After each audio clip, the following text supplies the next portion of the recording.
palagay ko ngayon, si Senator Tolentino na ang gumagawa niyan. Si Senator Tolentino Ang ginawa, yung nagbibigay sa ating mga palay, pinaproseso.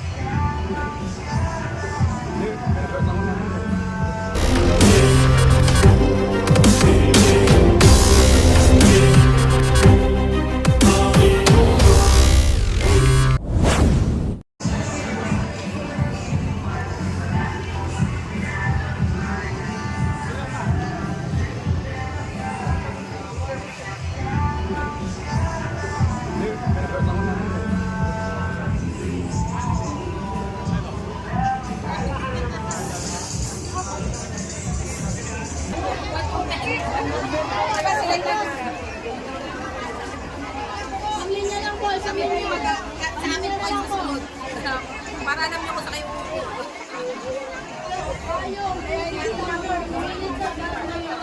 dami ulit tatlo.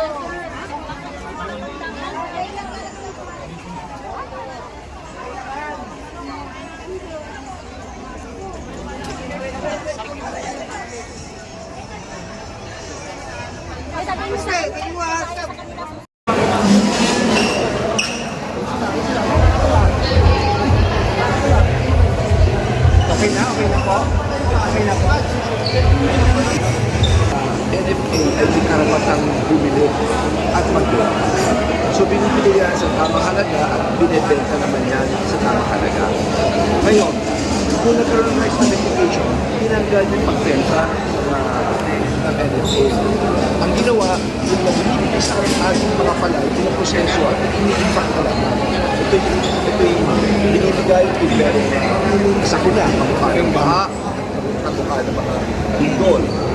At pwede lang terrorize sila. Ngayon, kamukha na sinabi kanina, ng 20 pesos ngayon, dapat gawin dito ibalik ang kapangyarihan ng NFA. Ang kapangyarihan ibenta kagad sa publiko. Kung mabibili mo ng magandang presyo yan sa ating mga kapalan at maibenta kagad, ang laking bagay yan. And goes without saying, of course, pumapasok na dyan yung subsidiya ng gobyerno. Diba? Kaya nga na-a-attain ito, aminado naman dito dyan, isang kaso talaga. So, hindi naman siguro ito dahil mabibili mo naman ang NFA sa magandang presyo at part of it will be subsidized. But what is important, yung long term.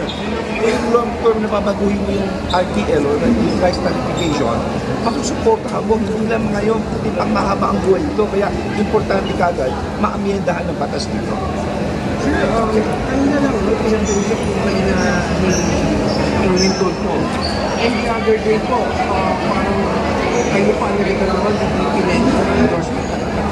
Ako'y nagpapasalamat sa ating mga kasama dahil alam naman natin, habang tumatagal, 2 linggo na lang halos, 17 days to be exact. No? And this kind of endorsements coming from people from the different spectrum ng ating politika.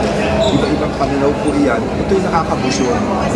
Si VP Lening, nagpapasalamat ako, nagpunta ako doon para bumati sa kanyang kaarawan. Nakita niya may sinabi niya na tulungan daw tayo. At ngayon, sinabi ng mga kasama ko, from Jose, sa Lacson, Abby, and of course, every parati ako tinutulungan niya. Nakakabuson dahil itong klaseng mga endorsement in the last mile, ito'y matatapos ko na eh. Napakahalaga po sa amin ito. At lalo naman, hindi lang po yan maski yung mga local na ating mga officials on the ground. Ang tinasabi ko, yung mga gobernador ng Central Luzon, lahat in-endorse din ako. No? Sa Visayas, ganun din. Sila Governor Gwen, nagpapasalamat ako sa mga locals na provision ng Cebu. No? Napakadami po dito. And these are things that are very important at the final count sa dead heat, sa dulo na. Dahil maski paano, may mga following po sila sa kanilang respective places. No? Ang laking bagay po talaga sa akin. So may makaka-apekto ba sa inyong kandidatura ang mga political survey nito? Ano po yun? Makaka-apekto ba sa inyong kandidatura? Well, alam mo, ang survey kasi, ilang survey na meron ng ating bansa na Like si VP Binay nung araw, hindi ba? Hindi siya nag-rate, biglang, oops, lumitaw na lang, biglang naging VP. No? Si Tol Tolentino, pinagkwento niya sa akin before, he was number 21. Biglang nag-number 8 at the final result. No? Iba-iba rin ang mga survey natin. At tignan mo ang kanilang tingnan, out of 80 plus provinces, baka 20 o 30 provinces lang. But it goes without saying, sipag ka na rin. Iba-ibang survey, iba-ibang resulta. But at the end of the day, dapat malaman ng tao ang nagawa mo at gagawin mo para plataforma mo. Dahil importante makita nila background mo. Ang masasabi ko lang, naging MMDA chairman ako, naging mayor ako ng 15 taon, naging DILG secretary ako, naging solid ang performance ko rito at walang bahid na kanuman. At yan ang maialay ko. At nakita nyo yung mga plataforma, ilahain ko pa. Kaya open book ako rito eh. Okay? Maraming salamat sa inyo lahat. Thank you. Remain open. February pa, bago pa mag-campaign. Isesyon pa kami noon Kaya na lang po message para sa mga Marcos Loyalists. sa ating mga kasamahan sa Marcos Loyalists.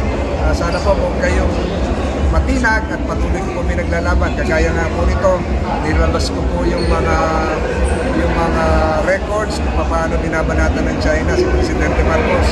Nilabas ko po kahapon at patuloy ko po pinaglalaban ang pagkontra sa panlilinlang ng China para pagpabagsakin ng Administrasyon Marcos. At hindi po tayo matitinag dyan. Sa palagay ko ngayon, si Senator Tolentino na ang gumagawa niyan. Si Senator Tolentino lang po patuloy na dumidiin sa ginagawang trolls, paglilinlang at pagyuyurak sa ating soberanya ng China. Yan. Isang tanong lang po, Senator. Maaasahan po ba namin yung loyalty nyo kay BBM? Nakikita nyo na ngayon, pinagtatanggol mo na. Pati yung pagtaas ng bigas kahapon. Di ba?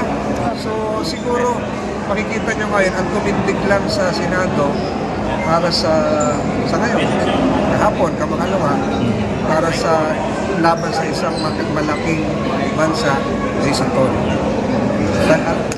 I-search nyo sa news, si Tol lang ang tumindig. Di ba? At inilabas ko lahat yung pruweba na ito ay mga sensitive na information. Salamat po. Saan po namin kayo? Salamat. Senator Tolentino, number 16. Off the record. Yung kay Robin, February yun. Sabay-sabay sila. Isang alon ng kagitingan, kahit ulan, kahit bagyo, walang kabawasan. Sa charity gobyerno, kahit anong laban, papatik Chanel, tuloy ang laban.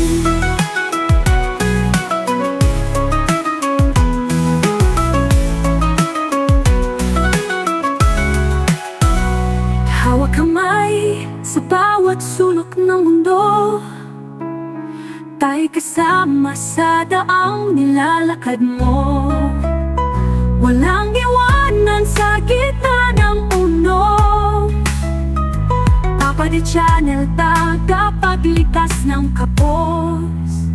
Papa de Channel, isang alon ng kagitingan, kahit ulan, kahit bagyo, walang kabawasan. Sa charity gobyerno,